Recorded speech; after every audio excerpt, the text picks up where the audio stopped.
Have you ever wondered how you can unlock new opportunities and knowledge that can truly change your journey as an African immigrant? Then, you're in the right place. Welcome to the AIM Expert series, where we bring you insightful sessions, packed with practical strategies from top experts on topics that matter most to you. So, if you're looking to grow your career or understand the US system, then grab a chair and don't go anywhere. Now, let's get started on today's session.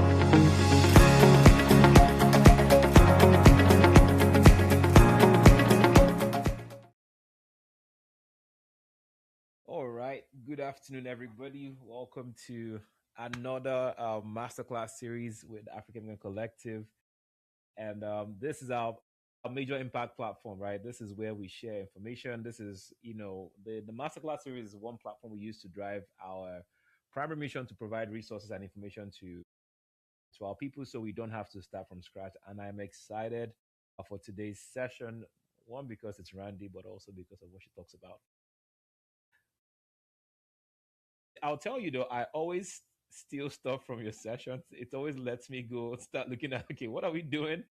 So I'm grateful for all you do within the community and the information you share and just your willingness to continue to share. And like we we're talking about earlier, we get you for 2 weeks in a row. So it's exciting, and hopefully we'll get past all of our technical challenges that we've been dealing with. Because of time, I'll let you just get into your conversation. For anyone who is joining, please use the chat to ask your questions, and we'll leave time towards the end to answer any questions in the chat. But with that said, Randi, it's your floor. Alrighty, thank you, Dr. Namdi, and everybody.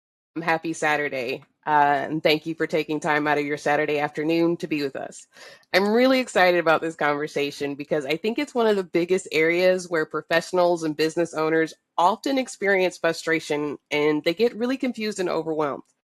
They actually realize sometimes they don't need to feel that way. So today we're going to talk about business stages, operational alignment, and understanding what your business or your work actually needs right now based on where you are in your journey and not where you think you need because you're trying to compete with other people or you think that's how it goes. This session is designed to simplify things and help you stop feeling like you're building everything at once or that you need it. So who am I? For those who don't know me, my name is Randi Hooker. I am also known as the Business Operations Doctor. I run a operational consulting firm based out of Forest Park, Georgia, and we work with clients across the United States as well as across the globe in presently 4 countries.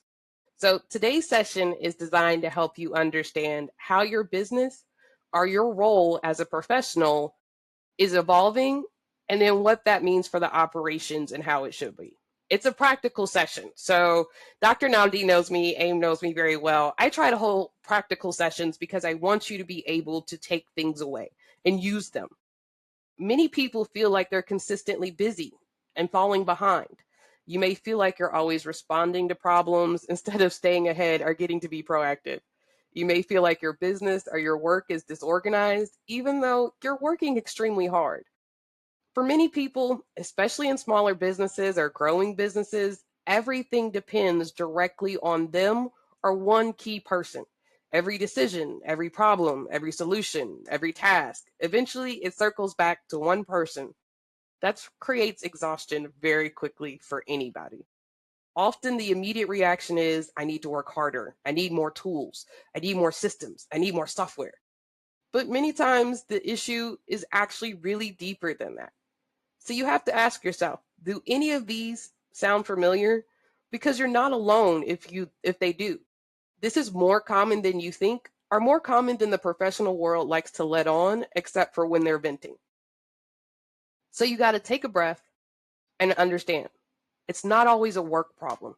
It's not always, I need to put in more hours. I need to work harder. I need to be more productive or more efficient. Sometimes it's really about aligning the stage. And that's the problem because they're misaligned. I mean, take it like this. Your operations may not actually match the current stage of business you're in. Sometimes businesses build too much structure way too early, and it creates unnecessary complexity. And I know from an operations person, me saying too much structure would seem contradictory, but it's really not. Other times, businesses grow without enough structure. Eventually, everything becomes chaotic, difficult to manage, lost time, a lot of unfinished projects completed. So then that also equals lost money and revenue. When your operations in your growth stage are misaligned, simple things are harder. Collaboration between departments because there's no method for it, or understanding, okay, this is where I need this person now, and it really shouldn't be. So let's talk about some of the common operational misalignments that happen. One of the most common ones I see businesses trying to do is operate like companies that are 10 steps ahead of them. I see a business owner who's trying to act like they have a team of 5 or 10. I see a team of 20 trying to act like they have 50 and 100. That doesn't work. Someone may just be starting out their business, but they're trying to build these complicated automations or massive systems, but you have nobody else but yourself. You can't build a detailed departmental structure before you even got a consistent client or revenue base. On the opposite side, you have the growing businesses that are operating entirely informal. Everything lives in conversations. Everything lives in memory, emails, or verbal instructions. Nothing's documented. Responsibilities are unclear. The business becomes heavily dependent on specific people. And then when those specific people become a problem, you can't do anything about it because you are dependent upon them and they know it. Both of these situations cause operational stress, small or large. And the issue is not necessarily that a person is doing something wrong. The issue is your structure doesn't match the current stage of growth that you're at. So the goal is not to simplify, like simply build systems. The goal is to build the right systems at the right stage. And that's the part that many people miss. It's the systems for your current stage and your next level, not where ideally you would like to be further on in 10 years. A business in its early stage doesn't need the same operational structure as a business with multiple departments, managers, and employees. Trying to force yourself into that structure doesn't fit your current reality, industry, product, or service really creates unnecessary frustration. And actually, you'll find that it actually creates a lot of hiccups and more problems than what you thought it'd solve. Operational success comes from building what supports your present needs as well as preparing you for the next level of growth. Businesses grow in stages just like people do. Okay?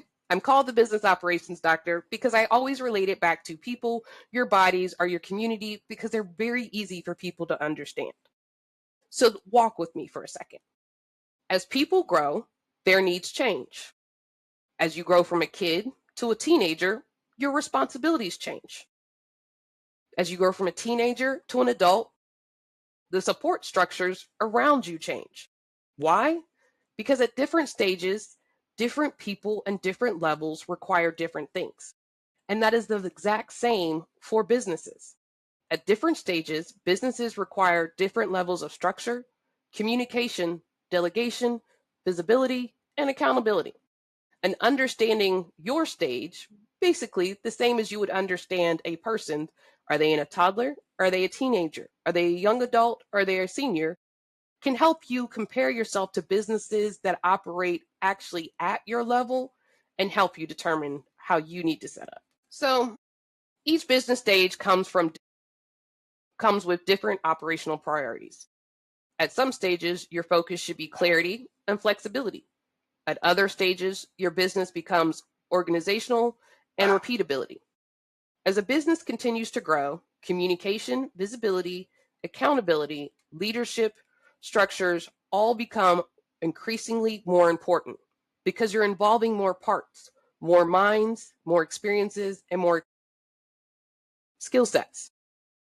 The challenge happens when businesses either build ahead, too far ahead of their stage, or they refuse to evolve the operations as they grow.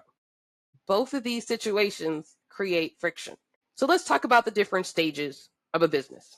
So the first stage is the idea or early stage. Basically, it's infancy. Your business has already been born because the idea is in your mind and you want to start. This is where many people still are exploring, testing, refining. What is exactly how we're going to do it? What are all the services we're going to offer? How do I get it off the ground? How do I start my business? How do I incorporate my business? You're still trying to fully understand your audience, your services, your products, your long-term direction. Actually, honestly, you're still trying to figure out your midterm and short-term direction because you just have this idea and you want to run with it now. At this stage, flexibility is so important because things are still changing and evolving as you establish and refine yourself as a business. So your primary focus at this stage should be trying to understand, what are you building? Who are you serving? And I don't mean who do you think you're serving, who is actually your audience market? Because a lot of times, many owners go in and say, hey, I've got this great product, everybody will want it. And I hate to tell you, you may think that, but that's not true. Not that they don't need it, not that it may not be helpful, but it's not true that everybody will immediately jump on it, buy it. You have to understand who initially is your service or product serving. What do you offer for your work? How does your offer work for them? What are the benefits? What are the values to them, not to you? What are the problems you are solving? You're still trying to understand this in this page of your business. One of the biggest mistakes people make around this stage, they're trying to build complicated systems too early. I'm trying to build automations in my CRM. I'm trying to get this done. I'm trying to send this message. I'm trying to do this, but you still don't know any of the questions above. They spend more time organizing a business that doesn't fully exist instead of validating and refining the actual business itself. And that means your product, that means your offer, and that means understanding your clients, how you're going to serve them, and the problems you're going to solve with it. At this stage, direction matters more than structure, because having a clear direction that is led by data and your feelings, now notice I said data first, and then your feelings, is going to be important. The next stage you come to is the toddler phase. You're really cute. You're tumbling around, you've got your legs under you, you feel great. Everything can go. This is called the solo operator stage. This is usually where actively operating the business yourself. You're running it, you're handling the communication with clients or potential clients, you're managing tasks, solving problems, and you're carrying out most of the responsibilities directly. You cannot afford and have not hired anybody else. So what's the primary focus at this stage? You do need some operational structure, but it still should remain relatively simple. Remember, you're a toddler. You're still getting your legs. You're still understanding the environment. You've got a good sense of it, but you still need to know more. This is where task tracking, workflow organization, scheduling, and documentation start to begin to matter just a little bit more. One of the biggest operational problems at this stage is that everything lives inside your head. That's it. Everything's inside your head. Once you've established an initial process or you do something, nothing's documented. Your systems are inconsistent because you're just using what you need to complete the piece of what you're trying to do versus really mapping them for the process. The information is difficult to find because you've got it stored every different places, or it's all in your head. Eventually, the mental load becomes overwhelming because businesses depend entirely on one person remembering, managing, and moving everything forward. We can understand how that becomes mentally taxing for anybody. And this is where owners start to say, I need people. I can't do this anymore by myself. And that's great. That starts to take you to the early growth stage. You usually have 1 to 3 people. This stage begins when support enters the business. That's when you start hiring people, whether it's part-time, whether it's contractors, whether it's freelancers, but you start bringing in support services to help you carry this out. You hire for your first assistant or just somebody to help you with your graphics. This is usually an exciting stage because it feels like growth is happening. You're seeing the money come in. You're able to actually hire people, even if it's only part-time. You're able to do that. You're able to start offloading some of the work and you feel better until you realize I now have operational pressure that I didn't have before when I was doing it all by myself. Well, at this stage, documented processes and role clarity become extremely important because one, multiple people are involved. You can't work on assumptions or memory alone anymore. You can't just say, I know it all. You have to start actually disseminating it because without clear expectations, tasks become inconsistent, communication becomes unclear, and the business owner often becomes the bottleneck for every decision, every solution, and every major thing, and sometimes even minor ones. Many business owners believe that having a team at this stage is going to solve everything. But in reality, I always hate to tell them just because you have helpers, everything still depends directly on you. So now we need to change that. This is where we get to stage 4. You've got small functional teams, you're anywhere 5 to 20 people. This is where the business begins functioning with multiple people handling different responsibilities and owning different parts of the business. You even sometimes have departments in this stage. Now work is happening simultaneously across multiple different areas, and coordination becomes even more important. The marketing team needs to talk to the salespeople. The salespeople need to talk to the client delivery. Client delivery needs to make sure back end and tech support are working. At this stage, visibility and communication across systems is absolutely critical. People need clarity on responsibilities, priorities, deadlines, and workflow ownership. Without visibility, businesses begin experiencing duplications, missed tasks, confusion. Oh, I thought I was supposed to do that, but I did it. Oh, we did it, but then we did it this way because we did it for our department, but we didn't talk to you guys. Sound familiar?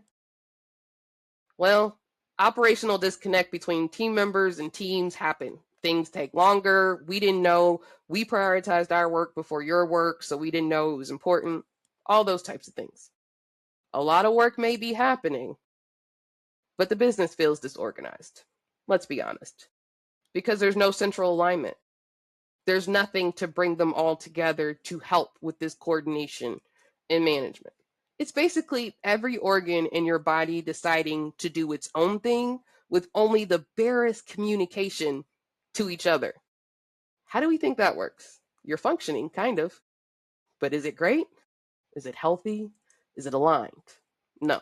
Now we come to stage 5. This represents a structured and scaling environment. At this point, your business is becoming more complex. Leadership opportunities expand significantly.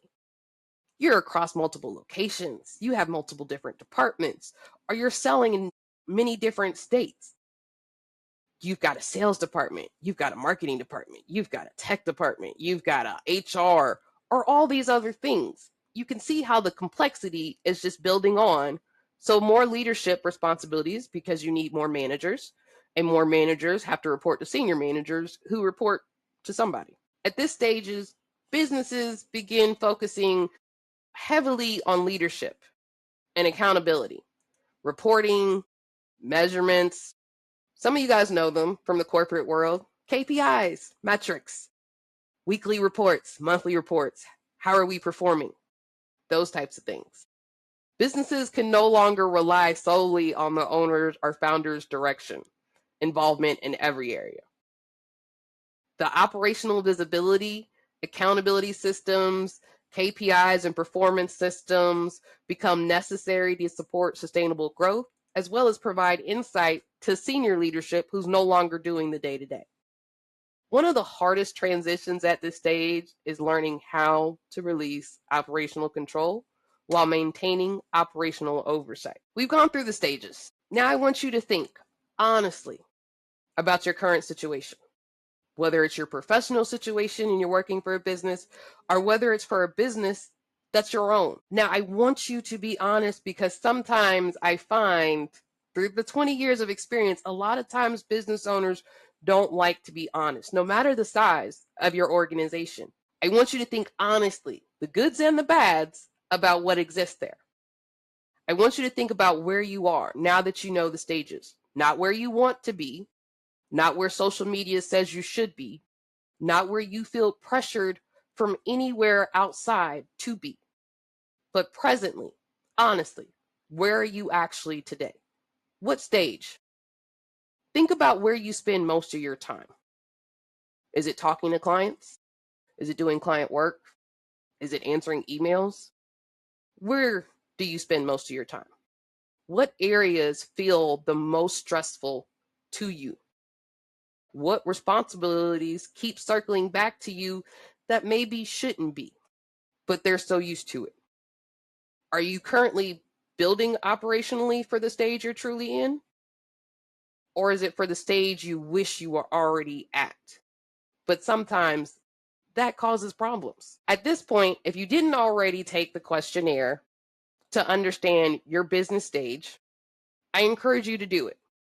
This questionnaire is designed to help you identify which operational stage you are most aligned with right now based on your current structure, responsibilities, and workflows.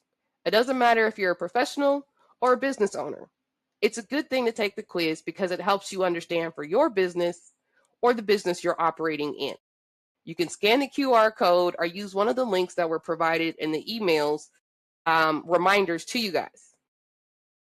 It's a 10-question quiz. It doesn't take long. And then you'll see your score. You add your score and you see the different results to tell you your stage. If you're comfortable, feel free to put it in the chat or feel free to put it in the WhatsApp group later to say, hey, I took it and this is where I'm at.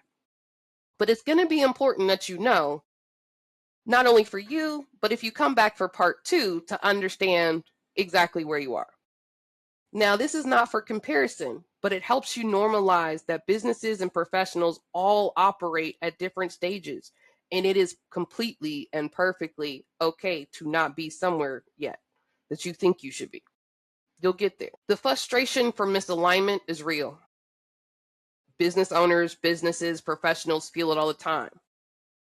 How many times have you worked in a business and it's like, I thought they had this already built up. I thought they had SOPs. I thought they had procedures, and nobody's giving me anything and I'm having to wing it and figure it out all the way.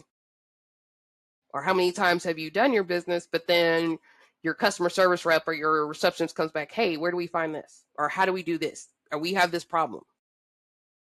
Those misalignments cause those frustrations. Trying to scale before structure exists, or building too much complexity too early, refusing to evolve operations as growth increases. And I can tell you that last one is a big one. I've worked with lots of large clients, and I can tell you I worked with one that had been in business for over 80 years, and they had no operational department. They tried to act like they were still a mom and pop, even though they had over 200 locations and over 1,500 employees. And they were wondering why their projects weren't getting completed. They were constantly going overrun, and they were constantly spending way too much. Well, they refused to evolve the operations. All the different departments were acting independently, and then they would only collaborate when they had to, and it wasn't working great. Operational alignment helps create stability. It helps create consistency and momentum. It's basically the channel that allows the different departments, which are basically your business organs, to really function properly with less effort. So what's the key reminder? You don't need every system immediately. Technology debt is real, especially when you're a small business. You don't. You need the right level of structure for where you are today. The goal is not perfection. The goal is support, clarity, and sustainable growth so you can continue surviving and growing. But what stage you are requires not what you think is success is supposed to look like, but being honest about where it is and then where you want to go, so then you can map how to get there. You can't run before you walk. You can't walk before you crawl. Sustainable businesses that actually last and thrive not just make money, and there's a difference because of that. You can make a lot of money and not be sustainable. You will bellow out, you will crumple, you will lose a lot more than you possibly made because of it. The key is sustainable businesses, the ones that really last, the ones that really grow. They're not built all at once. They're built in layers with the right operational foundation to support the growth and the expansion at every level at the right time. Understanding your stage is your very first step to that. The next step is understanding how to apply that knowledge to your actual business or professional situation. Because, mind you, we will talk about in part 2 things that you can do even if you are a professional in a business that you don't own. So you can help manage your work or help improve the business around you a little bit by a little bit. So I invite you to part 2. We've done awareness today. We've talked about the business stages. You've gotten the questionnaire to understand, okay, let me take this to see where we are honestly. And then part 2 is you come back. We take that knowledge, we take your insights from that now and say, bring your real questions, your real operational challenges, real situations, so we can help you understand the concepts and work through them together. Now, we're not going to go through your whole business, okay? But what we will do is key questions that you have, whether it's software, whether it's processes, whether it's personnel, whether it's documentation, or what should I be doing at this stage, or how can I improve this better, we will do quick answers and scenarios to help you understand. So you can walk away with actual tangible things that you can take for your business or your profession to utilize. Because the key thing for me is I always want to make sure we provide things that people can utilize. Businesses are the heartthrobs of communities. And that's why I do what I do. I want communities to thrive, so businesses have to thrive. You have to hire people, you have to grow, but you have to make it so it's easier for you and the people working for you. So I invite you to come to part 2 as well next week, the 16th at 1 o'clock. Bring your questions, your challenges, and we'll work through them. Now, mind you, if you come and you don't know your stage, I'm going to tell you take the questionnaire, okay? Now, as we begin to wrap up, I want to take a moment to invite you to stay connected. Stay connected with AIM. If you're not already a part of AIM, I encourage you to consider joining it. It is a space for growth, connection, and opportunity. I have loved working with AIM for the past year, actually, over a year with them. For those who are interested in getting involved, volunteering, or just being a part of the community and speaking to fellow like-minded people, people who are growing, evolving, trying to take better care of themselves, their community, understanding the opportunities and advance. We open doors at AIM. We don't gatekeep.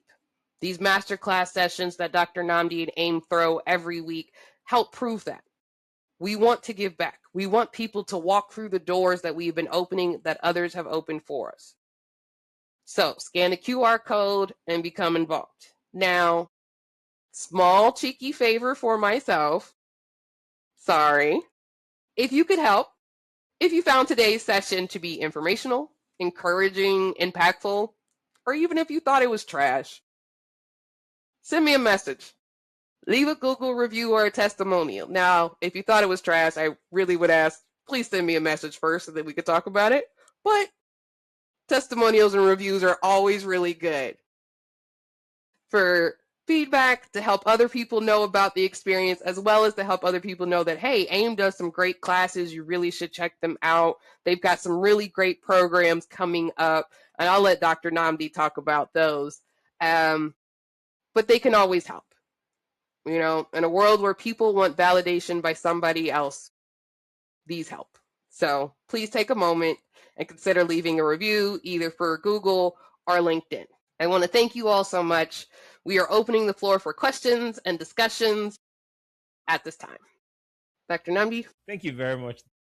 I felt every sort of aspects of this presentation, I felt called out. So I think it was great. Thank you so much, Randy, for being generous with this. This is great information. I'm going to do the assessment, but I wanted to ask for what are the dangers, right, of, I guess, implementing solutions too fast when it comes to, okay, we're not yet at the stage. So I'll use AIM as an example. We're just 2 years old and as a nonprofit. but then we do these different things, like we have this weekly master classes, we have conferences, we're always doing stuff, and so it's kind of pulled us to have to build some sort of operations back end. And some days I do feel like maybe we are punching above our weight class in some ways. How do you navigate being in that situation, or I guess what would dangers of something like that be when you try to, I guess, build systems for maybe where you might not be at that stage yet? Hey, Dr. Nomini. I'm sorry. I don't know about for everybody else. You're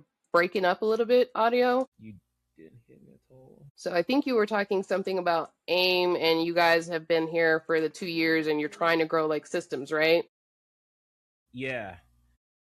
Um, let me see. It's trying to find the. Yeah, it looks like I'm on the right microphone, but you can't hear me. Can you hear me at all? I Or can't no? hear you. What does that mean? No. Alrighty. Well, Dr. Namdi is working on that one. I think he's talking about AIM and the systems for the 2 years, since you guys have been 2 years and you guys keep doing all these different programs. Is that right? You have to unmute yourself. There we go. Can you hear me now? Does it work? No. I cannot hear you. Sorry. It was working just now. What is going on? Sorry, Dr. Namdi. I can't hear you, but if you can hear me, I would can hear you. say I'm hearing ideally you from very what I well. did hear, it would be you guys have been here 2 years, but you guys do a lot of different programs and classes. So it is important to document things instead of just verbally instructing people to do it. But you also want to make sure you guys are building it. And the key thing is your training for the implementation. So don't just, oh, this is what we're going to do, tell the people, but then there's no training, there's no handouts, there's no guidance, things like that. Now, I'm not sure if that exactly addresses it, since I didn't hear the exact question. Sorry, everybody, if you guys heard it. I did. I think you're typing it. Can you see the chat? What are the dangers of punching above your weight class? Yeah. Okay. So there are several key dangers about that. I'll talk about the top 4. You're spending a lot of money that's too early to spend, that's not necessary. And then 2, there's a lot of chaos, but there's no real order, and it's dependent on usually top 3 or 4 people to maintain everything, because if you guys went away or just stopped, it couldn't. And now you have a whole system of mechanisms that are now falling apart, are not working. They're either draining time, finances, or efficiency, or potentially losing people because of all the disconnect. Some people don't want to do it because they're like, well, we thought you were this, and this is how you portrayed yourself, but you're not. The 4th one is the biggest one, is that perception. We perceived you to be this big organization or this experienced, well-greased machine. And then when people start working with you and hitting the snags, it actually does worse damage and repair. And so then you start to lose people's interest, momentum, because they're like, yeah, they look good, but on the inside, they look big, but they're really small and they can't support it. So we don't associate. And then you have a harder time later coming back to change that image working with people. So it's the danger above. It's one of those things people are like, you got to fake it till you make it. But the problem, too bad, is if you're faking to be too big above your weight class, when people start finding out, they don't want to associate, as well as the other issues. And then it's harder to change their perception later when you're actually that big. I hope that helps. Can you hear me now? Yeah, it does. Does my mic work now? I can hear you. No, it's still not working. How does it go from working to not working? Too much. There we go. I can hear you. Really? See, I didn't even do anything. Yes, doctor. Well, it started working. It was like, speaker. I was like, yes. And it's like, oh, okay, now I can hear you. Okay. Yeah, and I think that thank you for answering that. That helps. I think it's being able to manage that, just manage the stages is important. Understanding where you are and how to do so, do things the right way for where what stage you are in your business, being aware of that. And that's something that we've tried to do. We try to be mindful of where we are and then how much we implement. I think for me is also how to carry everybody along, like the staff, the team, keeping up with the documentation and all of the things. And I'm going to stop you. I'm sorry. I don't want to be rude, but I'm going to stop you. You said a very key no phrase in my opinion. Okay. Carry everyone along. No. You should not be carrying people. You should be helping them so they can keep walking with you to support the system. And so sometimes I know it feels like carrying, especially founders, because you're like, we got to do this, we got to guide people. But that's where key communication, written down processes for simple things, even you're like, well, it's so simple. What's simple to you may not be simple to somebody else. Yeah. How you execute may not be how somebody else executes. And so you will get different results each time because they will do it the way that they feel like doing it or know to do it that in that moment without a repeatable for consistency. Templates come along, communication, as well as follow-up. So we have meetings in AIM. Meeting notes should be sent out afterwards. That helps everybody understand a follower. So then you're not like, I have to carry and I have to remember and I have to, you should be guiding, you should be instructing, you should be. So I hate to interrupt you, but that was one of those no phrases. I was like, no. When people, owners feel like that all the time. So don't get me wrong. Don't get me wrong. They feel like that, leaders of nonprofits, but stop carrying. That's helpful. Thank you for correcting me too, because that's language that one uses without just harmless phrases we say and then not realize what it means in the grand scheme of. So I will adjust my vocabulary with that one. It's not, you're not carrying people, you're helping us navigate the process together. So everybody is always on the same page. But I think this is a must listen to for everyone. I feel like many of us have businesses at different stages, maybe earlier stages. There's more early stage businesses within the community from just the survey we did within for the Business Igniter program that's coming up. And most of the businesses are in that early stage and not thinking of structure per se or operations. So some of the things you talked about.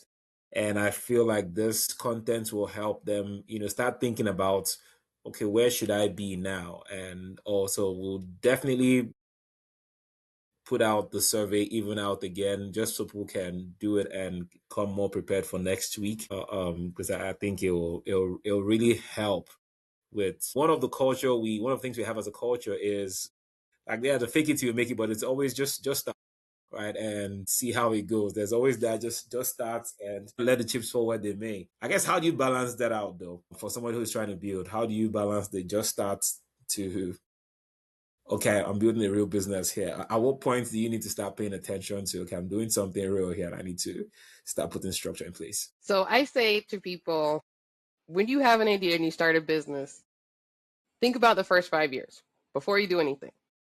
Is your business going to be your side thing because you want to stay in your profession, you want to do it? Or is it something you eventually would like to transition to? Once you understand your key objective for this business, and it's really different because if it's always going to be a side hustle, then you wouldn't build certain structures at certain stages because you will always maintain your regular business. And so you also monitor your growth. But if this is actually going to be a real business for you, a real job, a career for your family, whatever, your main providing source, then I say, yes, go with the philosophy of let's just start and get going. You need that momentum. Operations at the early ideas are not important. When people come to me and are like, hey, I've got a new product, I'm ready to launch, I always tell them operations isn't your thing. I can tell you where you need to focus and a little bit of some structure that you could put. But honestly, operations shouldn't really be it. It's how do I get the information about what product or service? How do I figure about pricing? How do I figure about marketing? How do I get it to either be produced or to the clients? And then how do I start learning what type of clients I'm really getting? That's kind of that infancy toddler stage where you're trying to understand what type of clients. Once you actually get a few clients, and I mean like past 5 or 6, then you start thinking about, okay, how do I support client onboarding? And I always start with client onboarding because it's the one that makes the easiest impact for you, but it also makes a lot of impact for your actual clients. So whether you're selling a product or a service, how do they get the communication? How do they get the service? How do they feel supported? Those are the key things that will get them in the door. And you want to focus on it because it's also the things that are going to make them stay to either purchase it or complete it and then leave you a good review. After that, but when you're doing it, start thinking about, okay, what parts do I need? What are my strengths? Be honest. What are your strengths as a founder? You got the idea, you got the drive, you got the heart, you got the motion.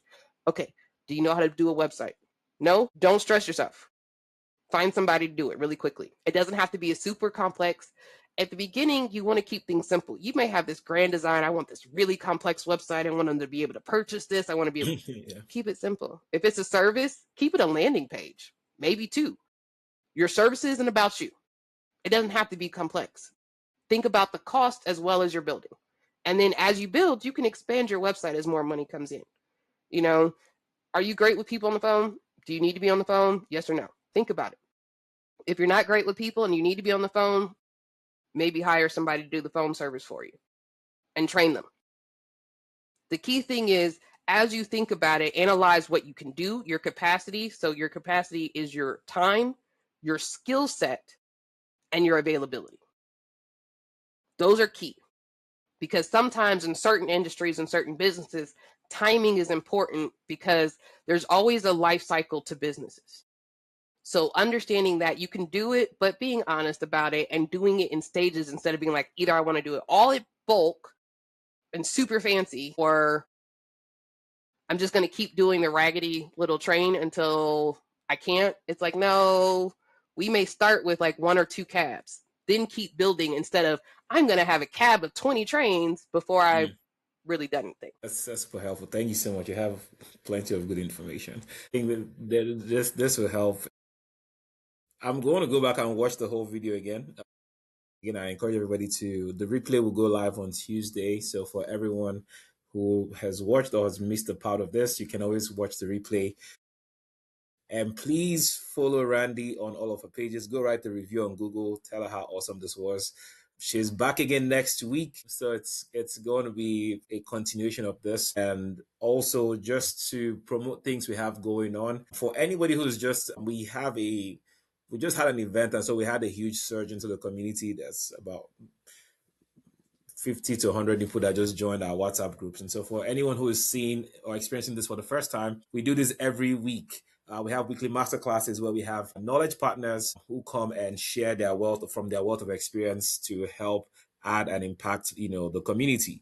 So what Randi has done today is, because she is an expert and great at what she does, but also she's passionate about helping and serving the community. And then, so we have people who do this every week who come share. This information is available for free, which you should be paying for. And so I think it's incredible. Please take advantage of it. And every Saturday, I'll just say my last clients paid me $2,000 for it. Today, I know it's something they pay you for.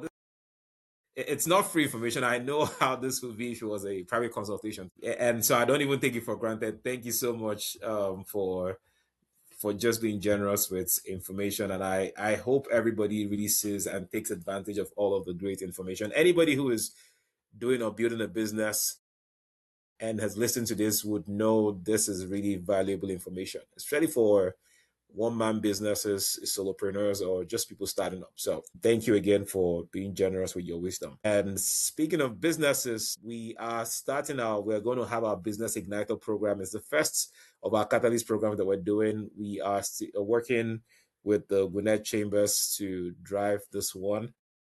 We'll finalize all the logistics once they have their own program going on. So it's been, I don't want to say difficult to get feedback from them, but it's been a it's been a hassle a little bit. They have been, whenever we speak, they're very excited about partnering with us. I'm looking forward to everything working out, and I'm optimistic we're still going to have it this month. But we have opened up the registration. Folks who have, it's really for young business owners. So not young by age, but your business is in the early stages, whether you have an idea or you are just starting. So everybody who is benefiting from Randi's conversation today, then this will be a good place to also get deeper. And Randi will still be a part of that program as well. So you get more Randi in your life. So please go ahead and sign up for it. I'm excited about this one because it's our first program of this nature, but also the impact it's potentially going to make. It's going to be for 4 weeks, and then we'll wrap it up. We'll be graduating during our advocacy conference in June. Registration for that will also open up very soon. So those are the things we have coming up. We have other events coming up this month. I know the women have their May 30th. They have the collective table. Round Talk. the Women's Network. They are having that. It's also going to be a first for AIM, so we're excited. And even the big one is it's also going to be happening in New York, and that's happening on the 23rd. So 23rd, AIM Women's Network in New York, they'll be having their first in-person collective table. So we are excited. AIM is we're spreading our wings across the country, and we're excited about that initiative. So the women are leading the charge, and we're excited. We're proud of all the work that's going on there. So if you're in New York, please register. The registration link is also out on our platforms. And then for Atlanta, the link to register will also be available soon. And I think I know it's going to be great for all of those platforms. But we're back again next week. So I'll let you all go. Randy, thank you very much for your time again. The replay again will be out next week, Tuesday. So make sure you go watch this again, do the assessment. It's very important so that you can take advantage fully of the session next week, Saturday. But till then, thank you. Have a blessed rest of your week, and see you next Saturday. Thank you, Randy. Thank you.